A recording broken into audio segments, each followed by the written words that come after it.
হাদিসে আসছে ইনকাতা আনহু আমালুহু ইল্লা মিন সালাসাতিন, তিনটা জিনিস বাকি থাকে। তার মধ্যে দ্বিতীয়টা হলো তিনি যদি কোনো নেক আমল রেখে, কোনো উপকারী জ্ঞান রেখে থাকেন যেটা দ্বারা মানুষ উপকৃত হবে। দেখুন, আমরা প্রতিনিয়তই হাত তুলে আমিন আমিন করি, মৃত ব্যক্তিদের জন্য দোয়া করি। পাশাপাশি আমি আজকে একটা জিনিস বলতে চাই, দেখুন, যার ঘোষণায়, যার ডাকে সাড়া দিয়ে এই বাংলাদেশের জন্ম, এই মুক্তিযুদ্ধের ইতিহাস শহীদ রাষ্ট্রপতি জিয়াউর রহমানের সেই ঘোষণার মাধ্যমে সেই রাষ্ট্রের কাঠামো মেরামতের জন্য যে রূপরেখা দিয়েছেন, সেই ব্যাপারে আমি আপনাকে সংক্ষেপে একটা কথা বলে শেষ করি। দেখুন, কোনো ব্যক্তি মারা গেলে তার আমল নামা বন্ধ হয়ে যায়।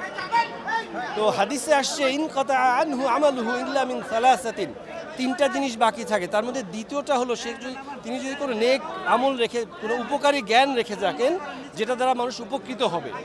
দেখুন, শহীদ রাষ্ট্রপতি জিয়াউর রহমানের দেখানো পদাঙ্ক অনুসরণ করে আপসীন প্রয়াত দেশনেত্রী বেগম খালেদা জিয়া তার অভিভাবকত্বে, তাদের সুযোগ্য উত্তরসূরি মাননীয় প্রধানমন্ত্রী জনাব তারেক রহমানের নেতৃত্বে ৩১ দফা দেয়া হয়েছে, যেটি একটি, আমরা মনে করি আজকাল আমরা দেখতে পাচ্ছি ফ্যামিলি কার্ড থেকে শুরু করে যে সমস্ত প্রতিশ্রুতিগুলো বাস্তবায়নের পর্যায়ে আছে, এটা অবশ্যই এই দেশ ও জাতি গঠনে একটি উপকারী জ্ঞান।